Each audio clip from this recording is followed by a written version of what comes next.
The Citadel, a gleaming testament to centuries of interspecies cooperation, stood as the heart of the galactic concord. Its spires, crafted from materials gathered from 1,000 worlds, pierced the void, a beacon of hope in the inky blackness. Now, that hope flickered, threatened to be extinguished by the relentless onslaught of the KRY-Lel. The KRY-Lel, a bioengineered swarm intelligence, cared nothing for diplomacy or peace. Their sole purpose was consumption, the assimilation of all life into their ever-expanding collective. They descended upon the Citadel like a plague, their ships, grotesque masses of chitin and living metal, overwhelming the Concord's defenses. Inside the Citadel, panic threatened to consume the representatives of 100 different species. Their combined technological prowess, once a source of pride, proved woefully inadequate against the KRYL's sheer numbers and adaptive weaponry. Energy shields buckled. Warships fell, and the once impregnable fortress bled. Desperate calls for aid went unanswered. The KRYL had effectively isolated the Citadel, cutting it off from the rest of the galaxy. Hope dwindled with each passing hour, each fallen comrade. The symbol of peace was on the verge of becoming a tomb. Yet, amidst the despair, a single beacon of hope remained, a secret weapon hidden deep within the Citadel's vaults, the armor of ages, discovered millennia ago on a long-dead world. The armor was a marvel of forgotten technology, a suit of power beyond comprehension. Its composition defied analysis, its energy source was unknown, and its purpose remained shrouded in mystery. What was known, through fragmented texts and whispered legends, was its immense power. Tales spoke of its ability to level mountains, shatter fleets, and even manipulate the very fabric of space-time. But there was a catch, a fatal flaw. No known species could interface with it. Countless attempts had been made over the centuries, each ending in failure, often with disastrous consequences for the would-be user. The armor had been locked away, deemed too dangerous to risk. A relic of a bygone era, a tantalizing glimpse of power forever out of reach. But with the KRY-Lel at the gates, and the Citadel facing imminent destruction, the Council of Species made a desperate decision: unleash the armor of ages, one last gamble for survival. The activation chamber hummed with barely contained energy, a stark contrast to the despair gripping the Citadel. One by one, representatives from the Concord's most powerful species stepped forward, each determined to be the one to unlock the armor of ages. First came the Krillian, his multifaceted eyes reflecting the swirling energies as he attempted a direct neural link. His attempt ended with a scream and a cascade of sparks, the armor rejecting his very essence. Then came the Zidonian, whose mastery of energy manipulation proved useless against the armor's impenetrable defenses. Their attempt overloaded the chamber's systems, requiring precious time to repair. A representative of the Sylvans, beings of pure light and energy, attempted to merge with the armor, hoping to become one with its power source. The armor simply absorbed them, leaving no trace. With each failed attempt, the tension in the room grew thicker, mirroring the mounting casualties reported from the front lines. The KRY-Lel were breaking through the outer defenses. Time was running out. Just as hope seemed to be extinguished entirely, a new ship arrived at the Citadel, a small, unassuming vessel bearing the markings of the Terran Confederacy. Humanity, a relative newcomer to the galactic community, had answered the call for aid. They offered not warships or advanced technology, but a single volunteer, Sergeant Major Mac Macmillan. A wave of skepticism washed over the assembled representatives. Humanity was barely out of its cradle, a species known more for its stubbornness than its technological prowess. What possible chance could they have where the galaxy's most advanced civilizations had failed? Are you certain? A Grolak elder rasped, his voice filled with doubt. We appreciate your enthusiasm, but this is not a game. The fate of the Citadel, perhaps the galaxy, rests on this endeavor. The human ambassador, a woman with a steely gaze, simply nodded. Sergeant Major Macmillan is aware of the stakes. He is our best hope. With a shrug, betraying more than a little disbelief, the council allowed Mac to proceed. Mac Macmillan wasn't a chosen one, destined for greatness since birth. He was a soldier, plain and simple. 20 years in the Terran Marine Corps had hardened him, etched lines of experience onto his face, and instilled in him an unwavering sense of duty. He'd seen things, lost friends, and questioned orders, but he'd always followed through. Perhaps it was that ingrained sense of responsibility that drove him now. Or maybe it was the memory of his family, lost in a KRY-Lel raid on a colony world just months prior. He wasn't seeking revenge, not exactly.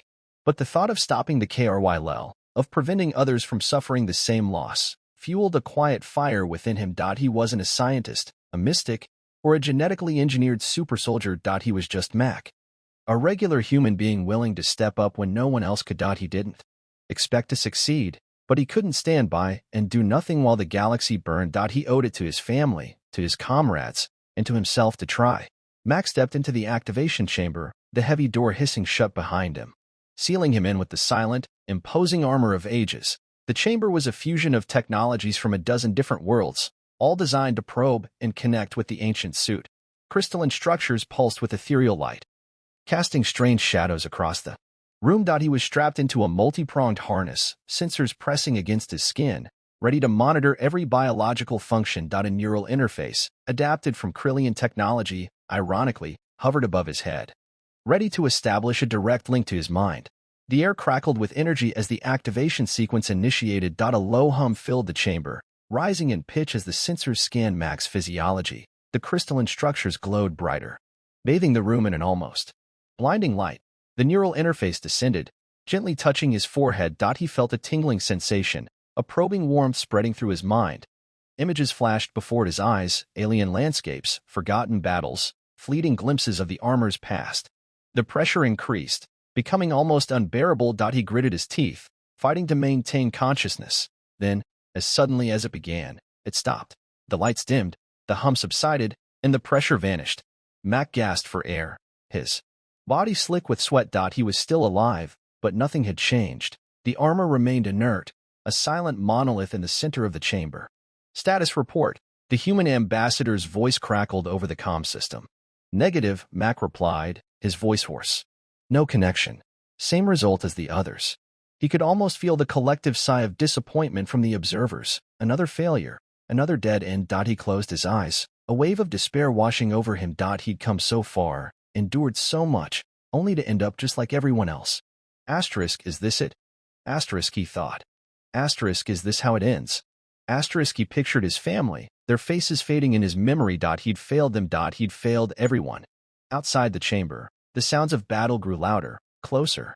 The KRYL were breaching the inner defenses. The citadel was about to fall, but something flickered within Mac, a refusal to surrender. He'd faced down worse odds before, stared into the abyss, and lived to tell the tale. He wasn't ready to give up.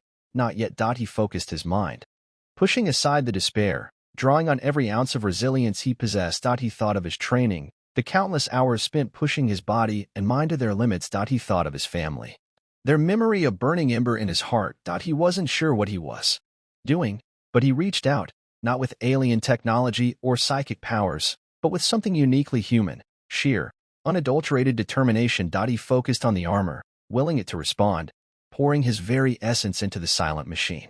And then, it happened. A surge of energy coursed through his body, unlike anything he'd ever experienced. The chamber lights flickered, died, then surged back to life, brighter than before. A low hum resonated from the armor, growing in intensity. A faint blue light emanated from within the suit, spreading outwards, engulfing Mac in its ethereal glow. The armor responded. The blue light subsided, revealing Mac encased within the armor of ages. The suit was far larger than he anticipated, its metallic surface gleaming with an otherworldly sheen. He felt a surge of power coursing through him, a raw, untamed force that threatened to overwhelm his senses. He tried to take a step, but the armor's movements were sluggish, unresponsive. He stumbled, nearly losing his balance. The armor's system seemed to react to his thoughts, but with a significant delay, making precise movements impossible. He felt like a puppet with tangled strings. I can't control it, he gasped over the comm system. Calm yourself, Sergeant Major, the ambassador replied, her voice strained. Focus. You are the only one who can pilot that armor. You must control it. He took a deep breath, forcing himself to concentrate. He focused on a simple task, raising his arm. The armor responded, but with a violent jerk, sending his arm flying upwards with tremendous force. He almost smashed it into the chamber ceiling. The power was there, undeniable, but harnessing it was a different story altogether. With a surge of will, Mac managed to wrestle a semblance of control over the armor. That it was still unwieldy, still unpredictable, but he could move, he could fight. The activation chamber doors hissed open, revealing a scene of utter chaos. KRYL warriors swarmed the Corridors, engaging in brutal close-quarters combat with the Citadel's defenders. Without hesitation, Max stepped into the fray. The armor absorbed incoming fire, energy blasts, and projectile rounds alike. Leaving him unscathed, he raised his hand, and a beam of pure energy erupted from the gauntlet, vaporizing a group of KRYLL warriors in an instant. The armor's power was terrifying. Almost limitless, he moved through the corridors like a juggernaut, scattering the KRYLL forces before him. Energy. Weapons incinerated swarms of enemies, while the armor's impenetrable defenses shrugged off any counterattacks. The tide of battle was turning. For the first time in days, hope flickered in the eyes of the beleaguered defenders. Mac, the unlikely hero, was pushing back the KRYLL. Overseeing the KRYLL assault from a heavily fortified command center was KRYLL Prime Executor Vorn.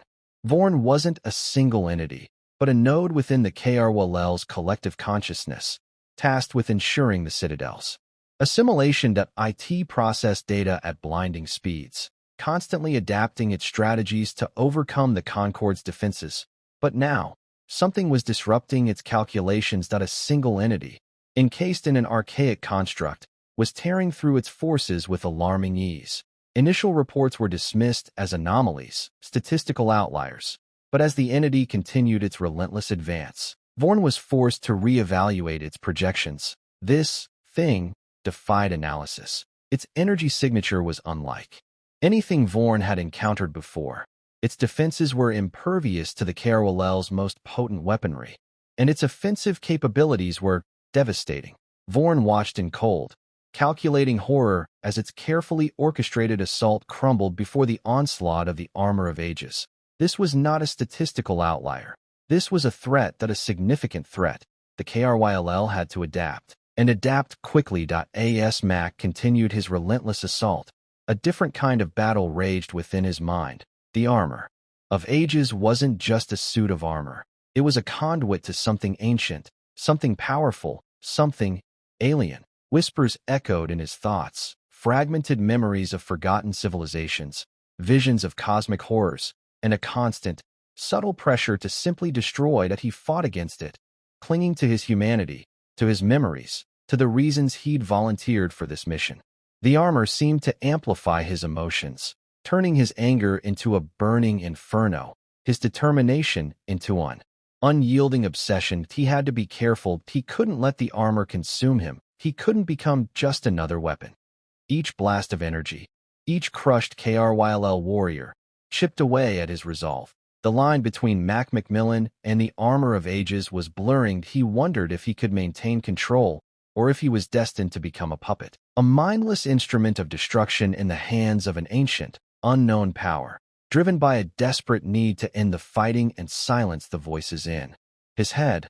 Mac focused his efforts on locating the KRYLL command center. He smashed through walls and cut through swarms of enemies, his movements becoming more fluid, more precise. The armor was still alien, still unpredictable, but he was learning to anticipate its responses, to channel its power. He finally reached the command center, a heavily fortified chamber teeming with KRYLL warriors. KRYLL Prime Executor Vorn awaited him, its multifaceted eyes burning with cold, calculating intelligence. The air crackled with energy as Vorn unleashed its full arsenal. Energy blasts, sonic waves, and swarms of bioengineered drones converging on Mac. But the Armor of Ages stood firm. Mac, now a more skilled pilot, countered with devastating precision. He unleashed a torrent of energy, overwhelming Vorn's defenses. A final, focused blast struck the KRYLL leader directly, disrupting its neural network and severing its connection to the swarm. The KRYLL forces faltered, their coordination collapsing. The battle was won. With Vorn's defeat, the KRYLL assault crumbled. Their coordinated attacks devolved into disorganized chaos, easily repelled by the Citadel's remaining defenses. Within hours, the KRYLL forces retreated, their ships warping out of the system, leaving behind a trail of wreckage and despair. The Citadel was saved. A wave of relief washed over the surviving defenders. Cheers erupted in the corridors, a testament to their resilience and the unexpected intervention of humanity. The other species looked upon humanity with newfound respect, even awe. The newcomers, the underdogs, had accomplished what they, with all their advanced technology and centuries of experience, could not. Humanity's potential was now undeniable. They had proven themselves to be more than just stubborn survivors. They were a force to be reckoned with. The galaxy had underestimated them, and now everything had changed. The balance of power had shifted. A new player had entered the game. Hours later, Mac emerged from the activation chamber. Stripped of the armor of ages and supported by medical personnel. He was exhausted, both physically and mentally. The strain of wielding such immense power etched on his face, but he was alive. The Council of Species gathered to discuss the implications of humanity's unique ability. Why could humans interface with the armor when no other species could? Was it a genetic predisposition, a cultural trait, or something else entirely? The answers remained elusive. The discovery offered a glimmer of hope for the future, a potential weapon against the HFY and other threats, but it also raised concerns. Would humanity use this power responsibly? Would they become arrogant, aggressive, believing themselves superior to the other species? The future was uncertain, filled with both promise and peril. The armor of ages had saved the Citadel, but it had also unleashed a new era, one where humanity held a power unlike any other. Later, as he recovered in a med bay, Max stared out at the stars. A vast expanse of endless possibilities and unknown dangers. The victory at the Citadel had come at a cost, both personal and galactic. He knew humanity now faced a difficult path. It's a hell of a thing, isn't it? He murmured to the ambassador, who sat beside him. To hold that much power. I hope we're ready for it. He paused, a flicker of unease in his eyes. The armor, it changes you. I could feel it. It wants to be used.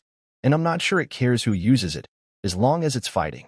He knew the HFY would return, and he suspected that other forces, drawn by the power of the armor of ages, would soon emerge from the shadows. Humanity had a weapon, but it was also a target. The fight for the future had just begun. And Mac knew, with a chilling certainty, that the armor of ages would be at the center of it. The burden and the opportunity now rested on humanity's shoulders.